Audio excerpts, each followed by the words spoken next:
నమస్కారం అందరికి. I'm the host. నా పేరు Pradeep and I own the channel at intellectual Chowrasta. Please subscribe to the channel. Will get into the part two. ఈ session లో part టూలోకి వెళ్తాము. లాస్ట్ టైం కొన్ని క్వశ్చన్స్ కంప్లీట్ చేసాం వేదాస్ గురించి. ఇప్పుడు డాక్టర్ వెంకట చాగంటి గారు మనతో ఉన్నారు. ఆయనతో the second part rest of the other questions ని ఆయనతో ప్రశ్నించి ఆయన ఆన్సర్స్ ని తీసుకుందాం. నమస్కారం చాగంటి గారు. నమస్కారం అండి. ఓం నమస్తే. థ్యాంక్స్, మీరు చాలా ఇన్సైట్స్ షేర్ చేశారు లాస్ట్ సెషన్లో. ఈ సెషన్లో మన రిమైనింగ్ క్వశ్చన్స్కి వెళ్దాము. నెక్స్ట్ క్వశ్చన్ ఏంటంటే, అనిమల్ సాక్రిఫైజెస్ గురించి వేదాస్లో ఉందా? అనిమల్ సాక్రిఫైస్ అనేది ప్రొసీజర్ని ఫాలో అయ్యే వాళ్ళ వేదిక్ పీపుల్? యజ్ఞములో యానిమల్ సాక్రిఫైస్ ఉందని చెప్పేవాళ్ళు తప్పు చెప్తున్నారు. వేదిక్ పీరియడ్లో కాదు, ఏ పీరియడ్లోనే వేదంలో ఉందా? ఫస్ట్ వేదంలో యానిమల్ సాక్రిఫైస్ లేదు, ఎట్టి పరిస్థితుల్లోనూ లేదు. ఎవరన్నా ఉంది అని అనుకుంటే దాన్ని వాళ్ళ కన్వర్ట్ చేసుకుంటామంటే తప్పు అవుతుంది. వాళ్ళతో నేను శాస్త్రార్థం చేయగలుగుతాను. ఏ వేద మంత్రమైనా సరే తీసుకొని దాని ఆన్సర్ ఏమిటి, ఎందుకు అలా వచ్చింది అని మనం చెప్పగలుగుతాం.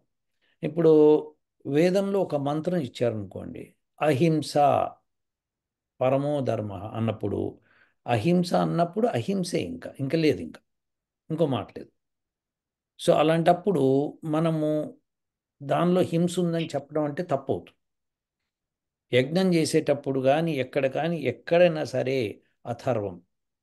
సో అంటే ఏంటంటే హింస లేకుండా ఉండటం అనమాట. సో దెర్ఫోర్ హింస అన్నది లేనే లేదు. అయితే మరి ఎలా వచ్చింది యజ్ఞంలోకి హింస? అంటే ఇదంతా కూడా బడుద్దాయిలు చేసిన పని అనమాట. అంటే బడుద్దాయిలు అంటే ఎవరంటే, ఇప్పుడు వేరే దేశాల నుంచి మన మన దేశానికి మీరు డిసపియర్ అయ్యారండి. Yeah, okay. వేరే దేశాల నుంచి మన దేశానికి దండయాత్రకు వచ్చిన వాళ్ళు కొంతమంది ఓడిపోయి సెటిల్ అయిపోయి ఇక్కడే ఉండిపోయి బానిసలుగా ఉండిపోయి ఉన్నారు. అలాంటి వాళ్ళు కొంతమంది మాంసం తినడం మొదలుపెట్టారు. వాళ్ళకి మాంసం అక్కడ అలవాటు. ఎందుకంటే ఆ దేశాల్లో వాళ్ళకి అలవాటు. ఇక్కడికి వచ్చేటప్పటికి ఏమైందంటే మాంసం లేకుండా ఉండలేక తినడం మొదలుపెట్టారు. సో అలానే ఇక్కడికి వచ్చిన రాజులు కొంతమంది సెటిల్ అయిపోయిన వాళ్ళు, వాళ్ళ రాజ్యం వెళ్తున్నప్పుడు మాంసాన్ని అమ్మడానికి అలో చేశారు. అయితే ఇప్పుడు మన దేశంలో యజ్ఞయాగాలు సమృద్ధిగా జరుగుతున్న సమయంలో ఇలాంటి వాళ్ళు వచ్చినప్పుడు వాళ్ళకి సాటిస్ఫైయింగ్ కోసం కొంతమంది ఏం చేశారంటే, కొంతమంది ఎవరైతే యజ్ఞాలు చేస్తున్నారో వాళ్ళు ఈ మాంసాన్ని వండటం ప్రారంభించారు. అంటే యజ్ఞంలో వేయడం, ఎందుకంటే ఆ వాసన వస్తే వాళ్ళకి బాగుంటుంది అని చెప్పడం అనమాట. సో అది చాలా పొరపాటు, అది పాపం కూడాను.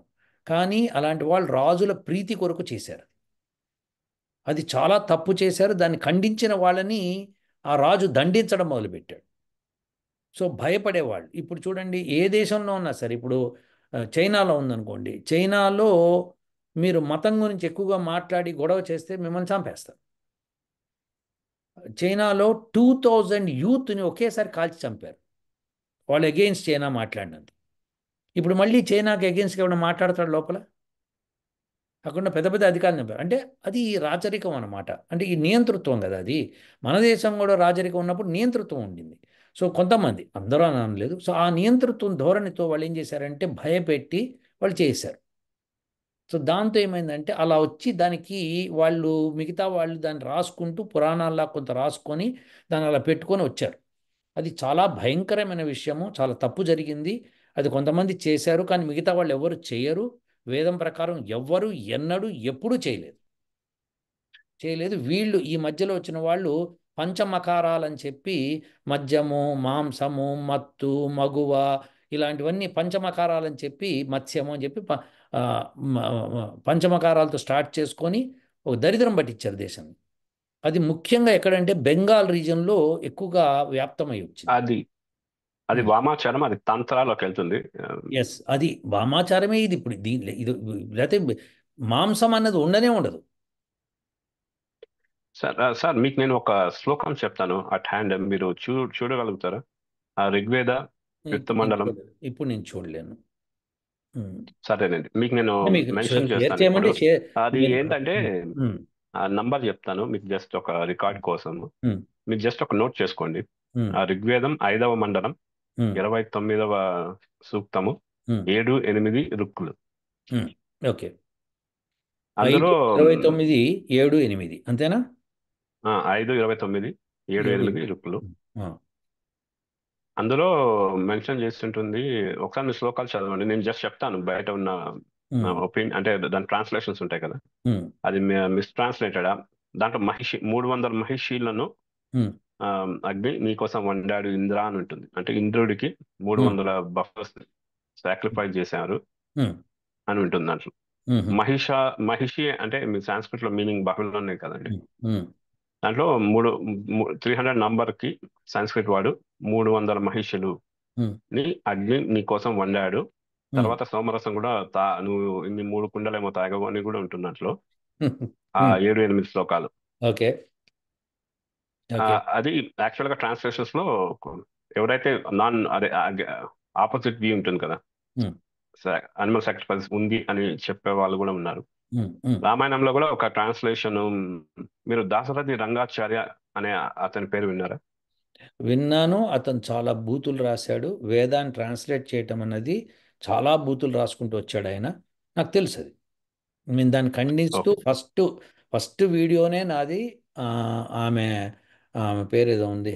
ఆ, ఆమె కూడా ఒక కమ్యూనిస్టు. ఆమె దాశరథి రంగాచార్యులు తీసుకొని ఆమె మాట్లాడితే, లేదమ్మా తప్పు మాట్లాడేవని చెప్పి వీడియో, ఫస్ట్ వీడియో నేను చేసింది అది. సో దేర్ ఫోర్ అది ఆ దాశరథి రంగాచార్య గారు చెప్పిన దాన్ని ఆమెకి అసలు, వీళ్ళకి ఇప్పుడు ప్రాబ్లం ఏంటంటే ప్రదీప్ గారు, ఎప్పుడు వేద మంత్రము అన్నప్పుడు ఒక సోఫిస్టికేటెడ్ స్టాండ్సెస్ అవి. ఎంత సోఫిస్టికేషన్ ఉంటుంది అందులో అంటే, దాన్ని ఊరికేనే ఏది పడితే అది మాట్లాడకూడదు. ఇప్పుడు ఫర్ ఎగ్జాంపుల్ నేను చెప్తాను. మనకి సంస్కృతము అన్నది ఏదైతే ఉందో సంస్కరించబడింది అనమాట. ఇప్పుడు వేదంలో అజ అన్న శబ్దం వచ్చింది అనుకోండి.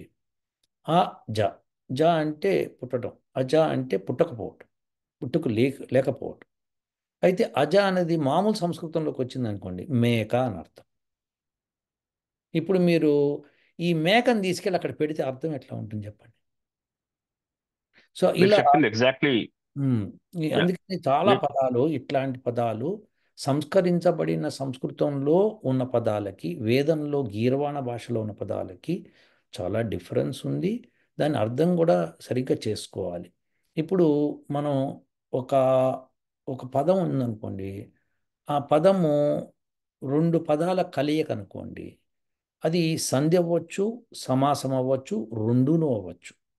అయితే ఇప్పుడు సమాసం అనుకోండి, సమాసం అయినప్పుడు అది తత్పురుష సమాసం అవుతుందా, ద్వంద్వ సమాసం అవుతుందా, బహువ్రీహి సమాసం అవుతుందా, ఇలా ఏ సమాసం అవుతుంది?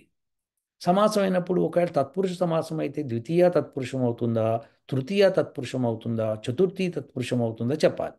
ఇప్పుడు నేను నీ కొరకు దానం చేస్తున్నాను, నీ కొరకు దానం చేయటం అనేది చతుర్థి విభక్తి కింద వస్తుంది. అలా కాకుండా నీకు దానం చేస్తున్నాను, ఇది రెండు డిఫరెంట్. నీకు నేను దానం చేస్తున్నాను డిఫరెంట్ ఫ్రమ్ నీ కొరకు ఇంకెవరికో దానం చేస్తు.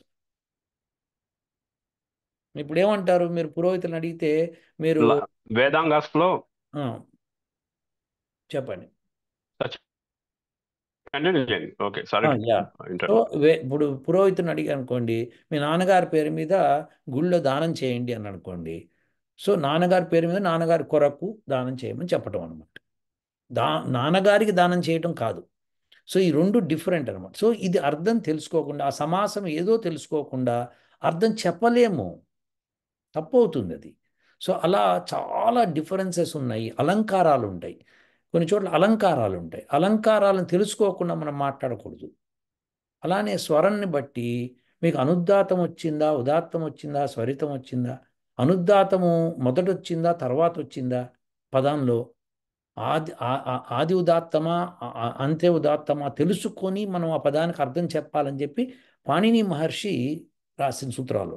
మనం అది ఎట్టి పరిస్థితుల్లో పట్టించుకోకుండా తీసేసి మనం అర్థం చెప్పడం ప్రయత్నం చేసామనుకోండి, గడబడైపోతుంది. సో అందుకే నేను అనేది, మంత్రం ఏదైనా ఉంటే కనుక నాకు ఇవ్వండి, నేను వెరిఫై చేసి దాన్ని అన్నిటిని ఛాన్బీన్ చేసి అప్పుడు దానికి నేను సొల్యూషన్ ఇస్తాను. అంతేకాని మనం ఇష్టం వచ్చినట్టు ఇవ్వలేం. యా, చెప్పండి. అదే అండి, ఎందుకంటే ఇది ఎవరైతే ఎక్స్పర్ట్ నాన్ ఎక్స్పర్ట్ అంటారు కదా, సాంస్క్రిట్ కానీ ఇప్పుడు వేదాలు అర్థం చేసుకోవడానికి one of the fundamental thing ఏంటంటే మనకు వేదాంగాస్ అనేవి ఉన్నాయి కదా, దాంట్లో ఫస్ట్ 4 అయితే ఉన్నాయో వ్యాకరణం ఇలాంటివన్నీ సో సో శిక్ష వాటిని క్లియర్ కట్ గా శిక్ష అష్టాధ్యాయి ఈ రెండు రావాలి, చందో శాస్త్రం రావాలి, నిరుక్తం రావాలి.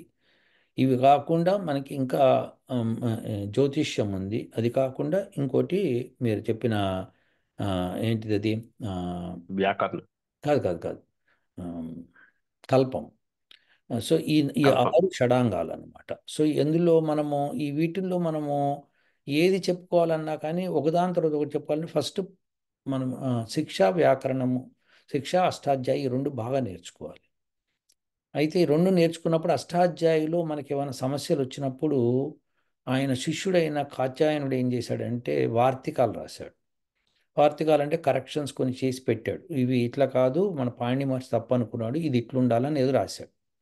అప్పుడు దానికి పతంజలి మహర్షి తర్వాత వచ్చి లేదురా బాబు ఆయన కరెక్టే చెప్పాడని చెప్పి ఆయన మహాభాష్యం రాశాడు. మహాభాష్యం, భాష్యానికి 4 రెట్లు అనమాట అది. మహాభాష్యం రాసి అన్ని డౌట్స్ని క్లారిఫై చేసాడు అందులో. సో ఇది పద్ధతి అనమాట. సో ఇప్పుడు ఏమవుతుందంటే ఉత్తరోత్తర, అంటే ఎప్పుడైతే ఈ మునీనాం ఉత్తరోత్తర శ్రేష్టం అనమాట, ఎప్పుడైతే ఒకళ్ళు తీసుకొని ఇంకోళ్ళు చెప్పడం అనేది శ్రేష్టతమం అవుతుంది. సో ఇలా చేశారు. సో అందుకని మనం ఏంటంటే ఆ శిక్ష అష్టాధ్యాయి నేర్చుకున్న తర్వాత చాలామంది ఇంకాస్త డెప్త్కి వెళ్ళాలనుకున్నప్పుడు వాళ్ళు వార్తికాలని తర్వాత మహాభాష్యం చదువుతారు. సో దాంతో మనకి వ్యాకరణం బాగా పూర్తిగా అర్థమవుతుంది. సో ఇది కాకుండా నిరుక్తం. నిరుక్తం ఏంటంటే వ్యాకరణ సంబంధం లేకుండా అర్థాలు చెప్పడం అనమాట. సో వ్యాకరణ సంబంధం లేకుండా ఆ మంత్రంలో భావం ఎట్లా వస్తుందో అని చెప్పి డిస్కషన్ ఉంటుందన్నమాట. సో అది నిరుక్తకారుడు యాస్కుడు రాశాడు. అలా మనకి ఈ నిరుక్తం అనేది చాలా ఇంపార్టెంట్. అట్లనే చందోభాగం అది ఎట్లా ఉండాలని పింగళాచార్యుడు రాశాడు. సో ఈ 4 వెరీ ఇంపార్టెంట్. అది కాకుండా జ్యోతిషము కల్పం కూడా చదవడం మూలంగా చాలా విషయాలు బోధపడతాయి మనకి. యా. అది ఎందుకంటే దాంట్లోనే మనకు ఎటిమాలజీ ఉంటుంది, ఏ వర్డ్ని ఎట్లా బ్రేక్ చేయాలి, ఎట్లా మిక్స్ చేయాలి, దాన్ని బట్టి మీనింగ్ డెఫినెట్ గా మారుతుంది. ఆ ఎక్స్పర్టీస్ లేకుండా ఉన్న వాళ్ళు ఈజీగా ఈ ట్రాన్స్లేషన్ తో మిస్అండర్స్టాండ్ చేసుకోవచ్చు. అందుకే మిస్అండర్స్టాండ్ మిమ్మల్ని చేసుకోవడమే కాకుండా చేయిస్తున్నారు ఇతరుల చేత. ఎందుకంటే అది ఒక సాలిడ్ ఆర్గ్యుమెంట్ లాగా తయారవుతుంది. ఇక్కడ చూసారా ట్రాన్స్లేషన్ ఉంది దాశరథి రంగాచార్య, ఉమ్. కానీ అతను క్రెడెన్షియల్స్ కరెక్ట్ గానే ఉన్నాయండి. ఆయన దాశరథి రంగాచార్య వారు, ఆయన కూడా అక్షర వాచస్పతి, హీజ్ సాంస్క్రిట్ లో అతను ఎక్స్పర్టీస్ అయితే ఉంది. అది ఒక మెయిన్ అడిషన్, అంటే వాళ్ళకి ఒక స్ట్రాంగ్ పాయింట్ లాగా అవుతుంది. అతను సాంస్క్రిట్ లాగా అని కూడా అంటారు కదా, అన్ని ట్రాన్స్లేట్ చేశారు. మిగిలిన శ్లోకాలన్నీ కరెక్ట్ ఉండి ఇది ఇది మాత్రం ఎందుకు కరెక్ట్ ఉండదు. అదే ఆ రోజుల్లో ఆయన రాసిన రోజుల్లో ఇంత ఇంటర్నెట్ కానీ టీవీలు కానీ లేవు. ఆయన రాసిన రోజుల్లో రాసేసాడు, ఆయన గబగబా రాసేసాడు, పుస్తకం పబ్లిష్ చేసేసాడు. వేదాలకు అర్థాలు రాశాడు అనగానే అందరూ బ్రాహ్మణులు కూడా అప్రిషియేట్ చేసేస్తారు. వేదాలకు అర్థాలు రాశాడు ఆయన అని చెప్పి అందరూ కూడా తప్పట్లు కొట్టేస్తారు. తప్పట్లు కొట్టేస్తే ఏమవుతుందంటే అది జరిగిపోతుంది ఆ రోజులో. అప్పుడు ఆ మొత్తం ఆయన రాసిందంతా వెరిఫై చేశారనుకోండి, అప్పుడు తప్పులు బయటపడతాయి. సరే, అది మీలాంటి పీర్ వాళ్ళు రివ్యూడ్ ఒకళ్ళు కాదని దాన్ని చెప్తారు. ఆ? మీరు చెప్పేదంటే అది పీర్ రివ్యూ అయ్యి అవ్వలేదు. మామూలు సైంటిఫిక్ పబ్లికేషన్స్ అన్ని పీర్ రివ్యూ అయ్యి అవుతాయి. అది మిగతా వాళ్ళు ప్రూఫ్ రీడింగ్ చేశారా లేదా అనేది కూడా ఒక వ్యాలిడ్ పాయింట్ మీరు చెప్పేది.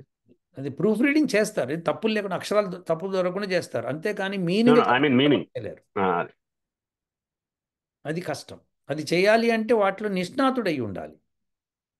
సో నిష్ణాతుడు ఆయన చేసిన దాన్ని ఏ వేద పండితులకి ఎక్కడైతే వేదం యొక్క సంపూర్ణ జ్ఞానాన్ని ఉన్న వాళ్ళు ఉన్నారో వాళ్ళ దగ్గరికి తీసుకెళ్ళి చూపించారంటే చూపించలేరు.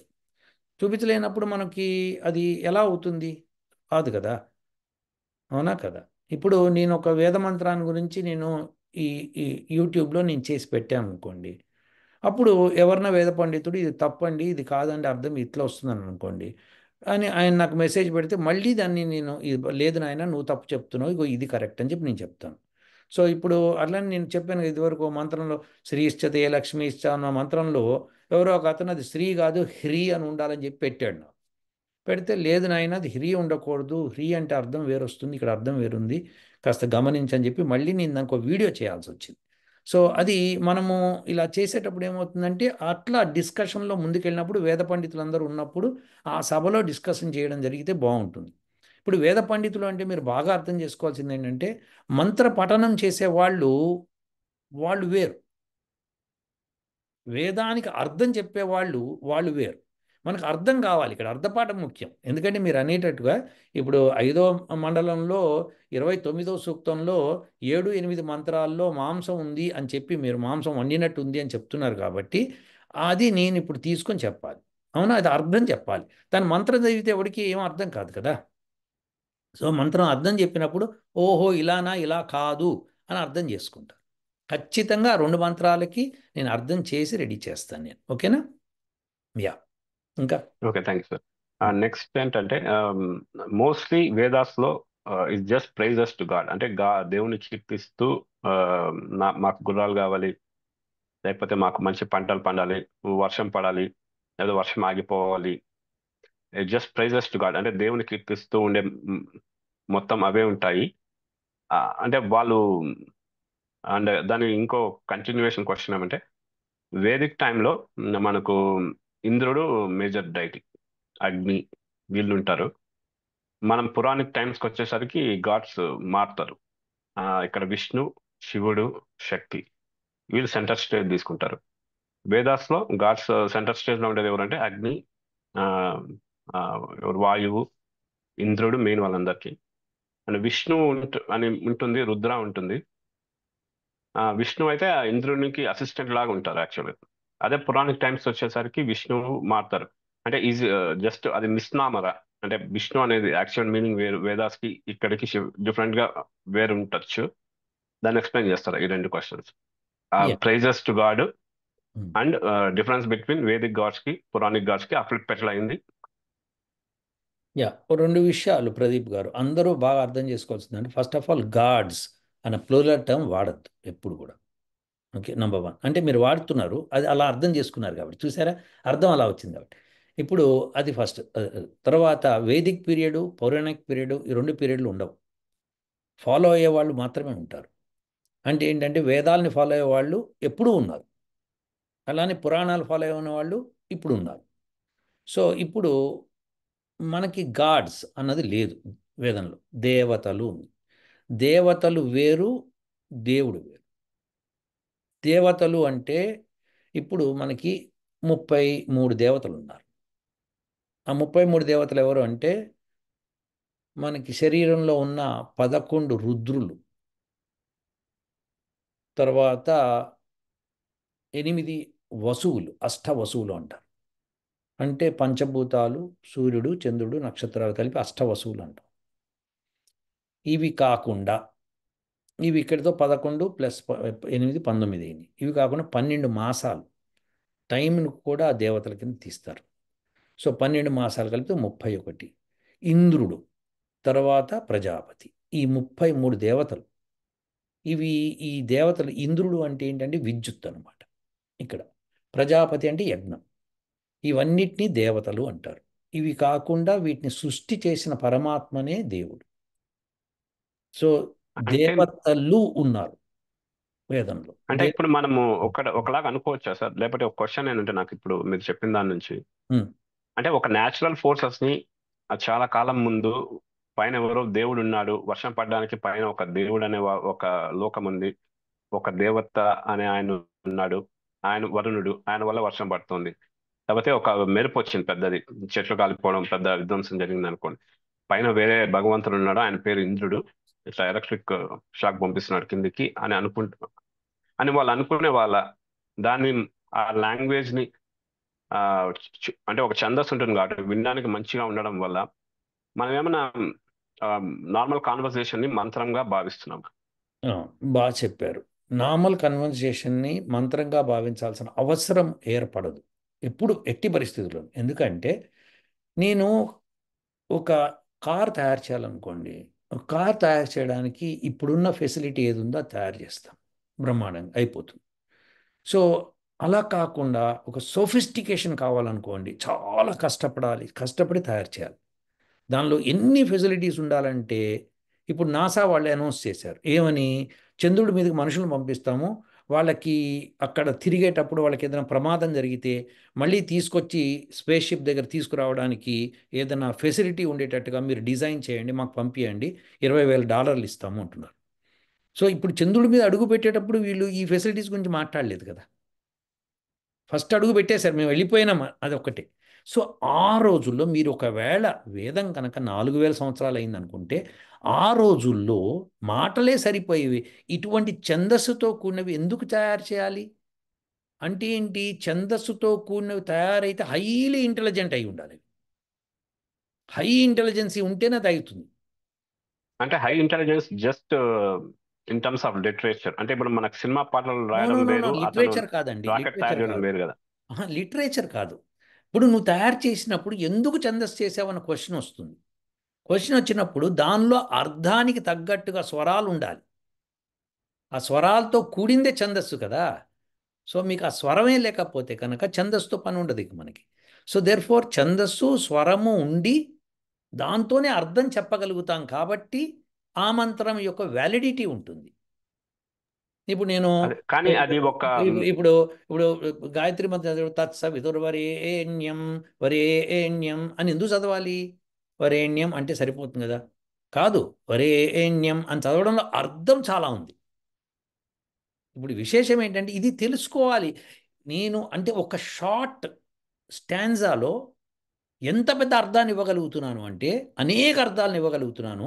ఎందుకంటే ఈ స్వరము ఛందస్సు ఉండడం మూలంగానే అవుతుంది, లేకపోతే రాదు కదా.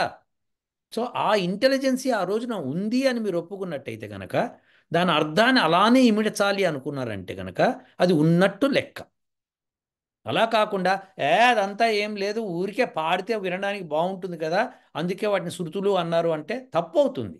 శృతులు అంటే వినడం ద్వారా నేర్చుకుంటూ మళ్ళీ వల్లె వేస్తూ ఉండటం వల్ల శృతులు అని చెప్పారు, అంతేకాని వినడానికి బాగుంది కదా అంటే శృతులు అనరు, గానము అంటారు దాన్ని. ఇప్పుడు బాగానే ఉంది.